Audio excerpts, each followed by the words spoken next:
Alright, here we go. Chapter 10, Teddy's Workshop. You met with Dante and Silas Braxton, head of Arsenal Engines, upon Silas's air yacht. A marvel of both technology and luxury. Having installed the determination core in Otto, you're excited to discover what new capabilities he might have been gifted. Could Otto be on his way to functioning as a truly independent automaton?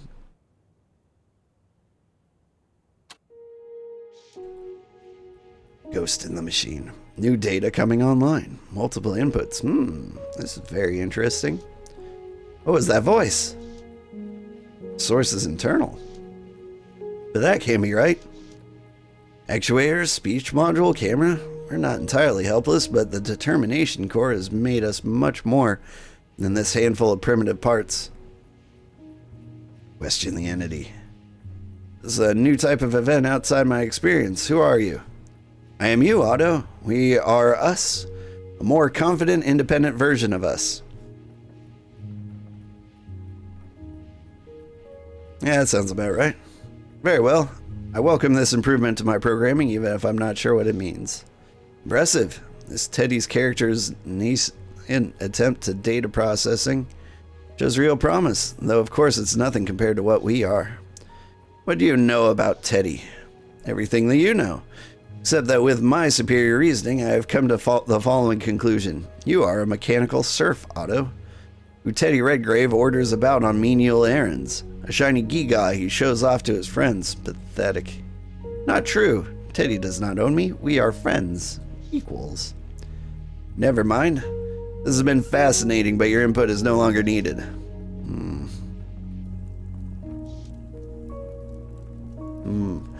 Wish you could smell that, Otto. Fresh ingredients are dear in old London town, but a good diet is one of the many things that separate us Irishmen from those half-wit English, eh? I don't see how anyone can start a day's work without a proper tuck-in. Is olfactory data high value?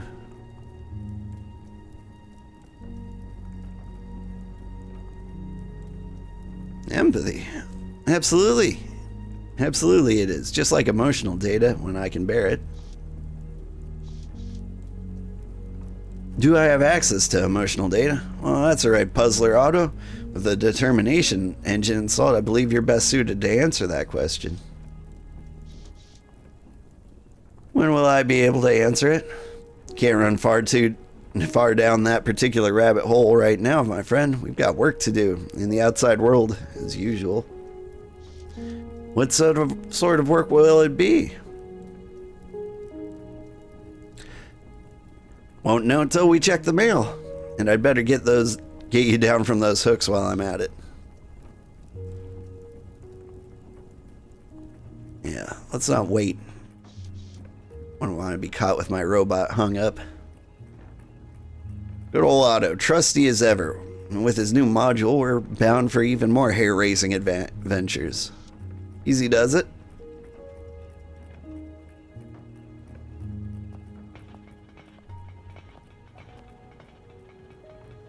Yeah, let's just check the mail, I suppose. Oh, so many things. I can't even scroll up. Let's read the note from Molly. To the ever-dependable Teddy Redgrave, I hope this message finds you swiftly. Similarly, hope that you'll consider dropping by the Crimson Herring Tavern soon, where I have a job that needs to get done around the time of the full moon. Suffice to say, that involves a werewolf and a 15-pound reward for bringing it to me alive. Molly O'Malley. A werewolf? Sounds like the opportunity of a lifetime. Opportunity like this could arise once, sometimes twice a month, in the case of a blue moon. Good point, Otto. Even so, we shouldn't pass this one up. Okay, Mr. Teddy, let's give it a shot. Should make tracks for the tavern. People who don't show up when Molly summons them tend to turn up missing, or in her clutches either way. What else we got? Love a good newspaper riddle. Otto, what do you call a place for everyone and everyone in their place? A prison. How about this one? What moves in circles and yet still makes progress? A wheel? A fully faulty automaton on a moving cart? A pair of clock hands, ha!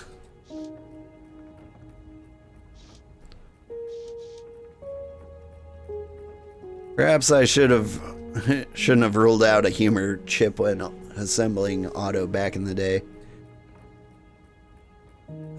Let's see. Ink-ridden parchment roll. Blast, there's ink smudged all over this parchment roll. What's that about anyway? Help wanted. Rats swarming me chiz cellar. Will pay generous contract full for it. Thank you. Don't recall advertising my services liberally, or perhaps hunting large beasts down has generated more word of mouth than I realized. Take a gander at the job listing brochure.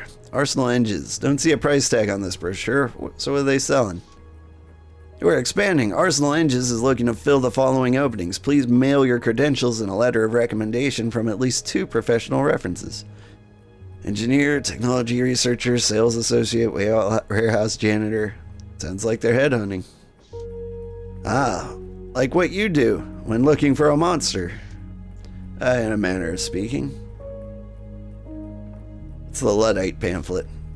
Joy, another pamphlet from those caterwauling Luddites.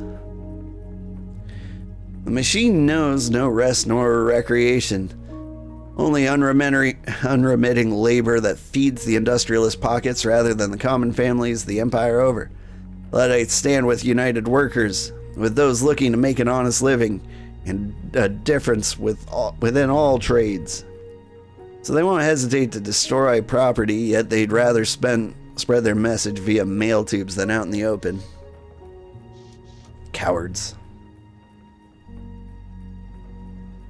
Yeah, let's not look away at the advertisements. Junk mail.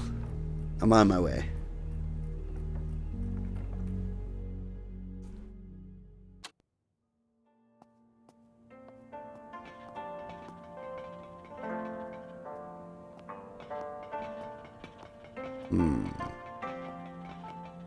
Let me see if I can go into the opium den and get that fan for Clara. Clara? That's her name. This isn't the opium den.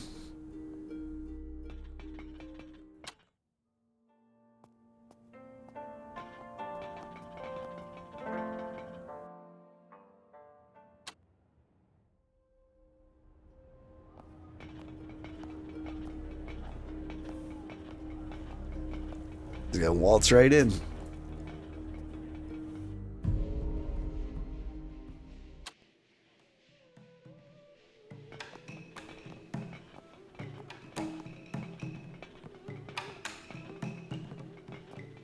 It's not gonna let me pick it up? I see it right there.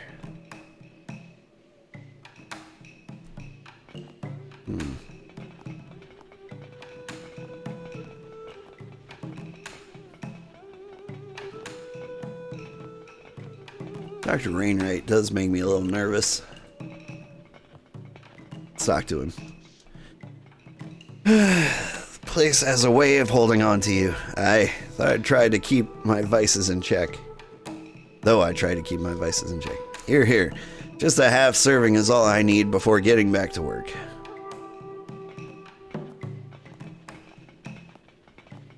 Just a little opium to get the day going for your doctor duties. I get it.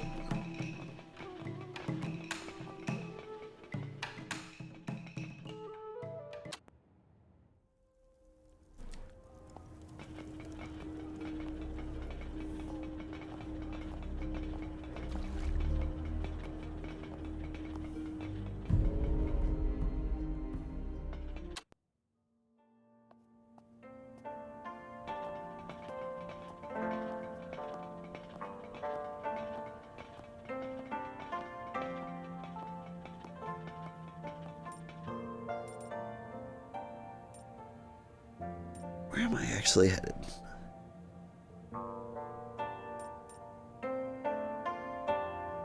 There's something about talking to Gray. We can do that.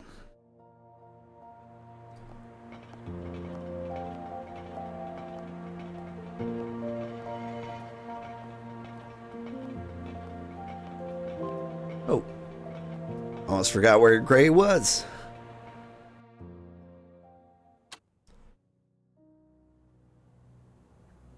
An eccentric fellow. Is this the murderer? Looks like this bloke's seen a fair length of rough road. Note the never-ending foot tapping, slouch, and the attitude of a nervous malaise. Even those ridiculous tinted goggles can't hide muscle spasms below his right eye.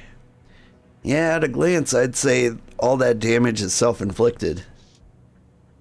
Greetings and salutations, sir. Are you a fan of Gordon's as well? You could say that. I've been coming here for years. Right now, I'm picking up some tranquilizers. Aha! I used to love tranquilizers in my younger days. Great pleasure in fighting against them to stay awake. All the while drawing up more formulas for even more powerful tranquilizers. How old are you anyway, if that's not untoward? I get that question a lot. Well, not at all, dear chap. I'm 45 years young. But I know better than to ask a dwarf his age. Your lot lives so long, there's no point in counting. 45? Looks more like 85. Must be the copious amount of self-medication. Any road, since you asked, I'm here for a very special mushroom powder that's on exclusive reserve for yours truly. That's right, Eustace. Especially for you. Eustace, was it? I knew a Eustace during the war in Zululand. Good lad. Same regiment as mine. Bugger all, you don't say. Well, yes, I am Eustace Fullivole, student of chemistry rather than war. I was at Oxford for 5 wonderful years, and with whom do I have the pleasure of discussing pharmacological whimsy? Theodore Redgrave, sir, or Teddy suits me fine. Monster hunter and veteran of Her Majesty's Armed Forces at your services. Charmed. Did you say you're a military man? Delightful. Looks like you managed to retain at least the majority of form God gave you. I'll let that one slide. You know, there are fantastic opiates available to ameliorate the suffering of our brave veterans. I'm well aware. That's why I Bixby ration my weekly doses down at the Red Lotus. Doing laboratory work yourself, Mr. Fullivole? I do indeed. In fact, testing new formulas in the field is one of my greatest joys. Do you know Boxer, Sucker Jones? I cooked up a rather potent serum beefing him up. Oh, poor brute. Bordering on lunacy after suffering an abominable mutation. Mercy forced me to put him down. Sakes alive, another of my clients is no more? I don't suppose there's a pattern. He's at least half mad. Let's not get into this. No, Eustace. I'm sure it wasn't your fault. The man had clearly overdone it with the injections. In any case, the serum I gave Mr. Jones was not exactly stable. However, one must stop testing eventually and simply release the project, don't you think? Well, I better be going. Take care, Teddy. Oh, if you have any tranquilizers to spare, try washing a dose down with a dram. Then I recommend dancing or tiptoeing along a rooftop. Is he still droning on? The vertigo one feels when wobbly kneed and gazing a few stories down is nothing short of nirvana. It's like you could leap to the cobbles and spring up like a kitten. That's how Spring-Heeled Jack got his name, mind you.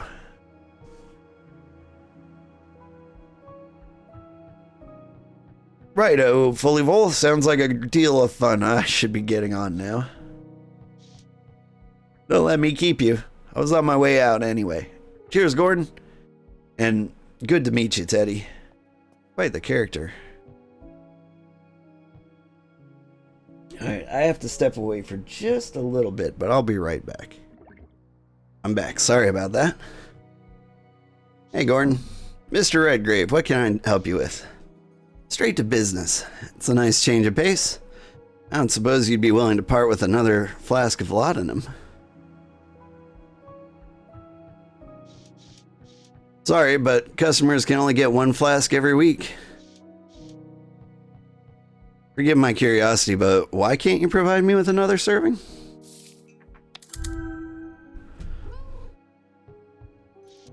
Critical success.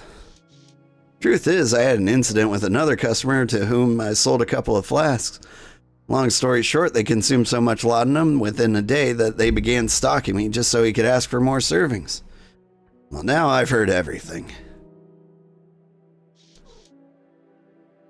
It takes on average a week for the drug's side effects to wear off, hence the weekly quota I instituted a while back. I hope you understand my reasoning to all this. I think you acted accordingly. I'll exercise patience now. Is there something else you need from me?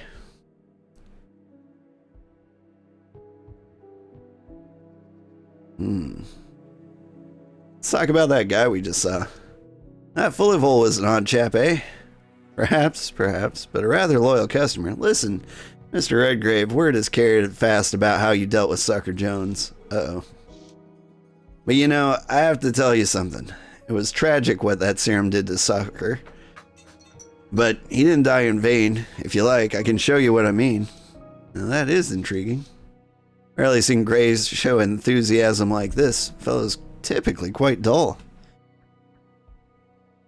Mystery, eh? Very well. Lead on. Please, it's down here.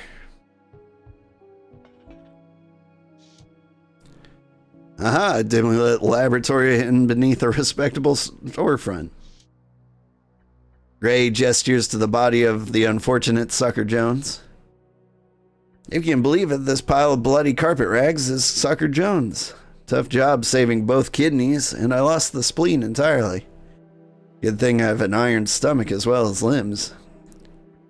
Can hardly see anything human about old Jones now. Of course, that was true when he was alive as well. Regardless, the organs themselves were useful beyond their normal black market value. Engorged with power, but a power that drove him mad. If only the serum could be perfected. You're hunting a werewolf, are you not? What by the bloody beard of broker is this steady-handed, one-eyed cretin cooking up? Steady on, old man. Let's see what he has to say. Perhaps I am. I'm not sure what you've already committed to, but if you bring the specimen back here, I'll make it worth your while. Molly's offering me 15 pounds. I'll give you 20. If you can handle your business with Molly first, it makes no difference to me. A tempting offer. I can't make any promises, but after I've delivered the beast to Molly and she's through with him, I'll see what I can do. Appreciated, Mr. Redgrave. You know where to find me. I do like money. And, you know, I guess monster hunting is my job. Don't always pick your clients, do you?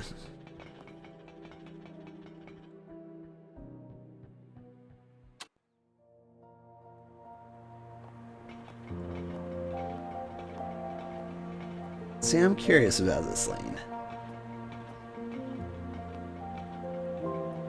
I wish I could go further down there. I want to know what the bladed dockhound was doing.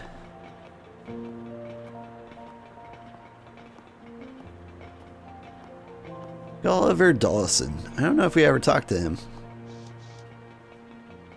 Here's Gulliver Dawson, the costermonger and die-hard vegetarian. Aside from our culinary differences, we tend to get along.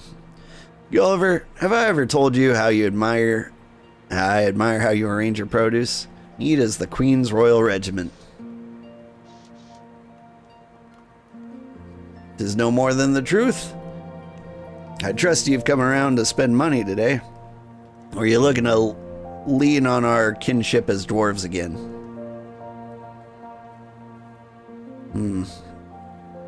Well, we're about to come into some money. Wouldn't mind treating me, Gob, to something sweet. Well, happy day. Take it and get on with you. Alright. Or good on you. I missed it. Hey, kitty. You've been fed recently. Are you a happy cat? Cat avoids looking at you, though you're certain it knows you're here. I see you're still here. Source must be a good place for scraps, eh?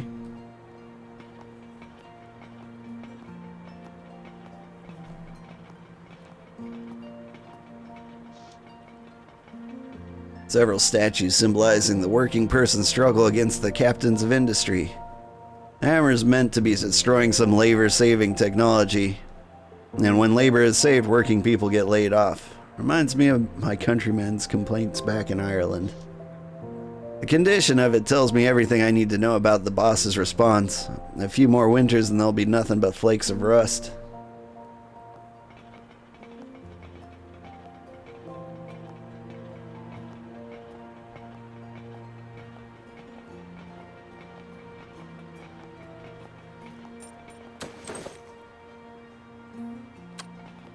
I had to admire my new fruit.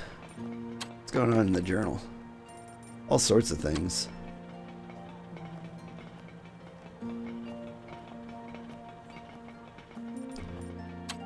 I had something for broken wings. Need a few cogs. Or else the components are going to fit together. Right. And Dante was the guy who could just sell me some cogs. Right? Let's go talk to him. Maybe we can repair this bird before it becomes too late. Dante? Dante.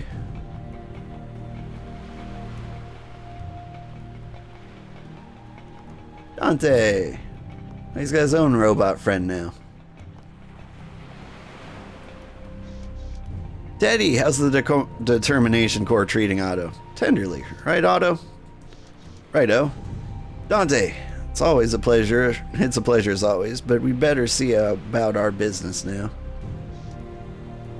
That's if you mean to get paid, eh? British pounds or nothing.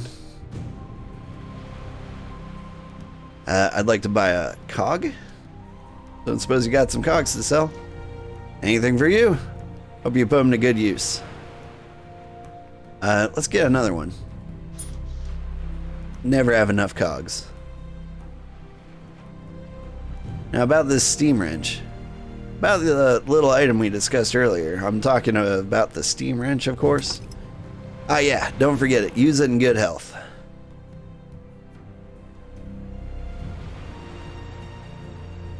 Discuss our meeting with Silas. My thanks for arranging that meeting with the elusive Silas Bragg. I know it can't have been easy, though it seems you two have been getting along swimmingly. Gah, don't remind me. Trouble in paradise? Let's just say I've learned something new that changes the equation somewhat, but you didn't hear it from me. Easy to say, given he's hardly told me anything at all. I get the sense that I shouldn't push for more right now, but whatever Dante learned is clearly troubling him. Alright, let's talk about something else. Discuss your augmentation some more. Let's see. Let's talk about the pain I experience. Wasn't going to talk to it with Silas, but I like Dante. Seating my hip socket has never fit quite right. The pain is unbearable sometimes. Why don't you take a gander at your harness? Seems like you like to cinch it up to this notch here. Aye, that's where it's most comfortable. Well, the wee hole is all stretched, isn't it? The strap has to be replaced. I suggest with a wider band and a double notch for less wear. You've a good eye. I'll have to get to that sometime.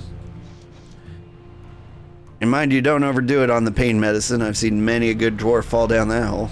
I know it, my friend. But it's good advice anyway. You all good then? Yeah, that'll do for today. Thank you.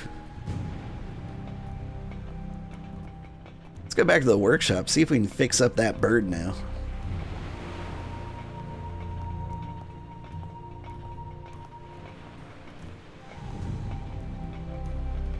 I keep hearing Molly doesn't like to be kept waiting, but honestly, I feel like she's always the end of a chapter, you know?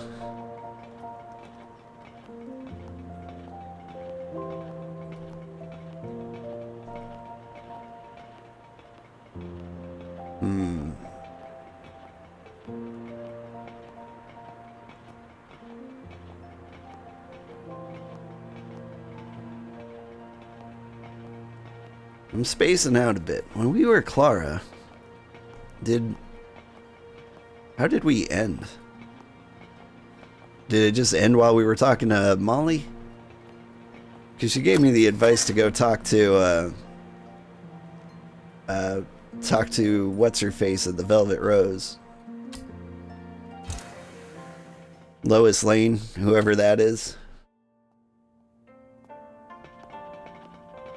Alright. Let's fix up a bird.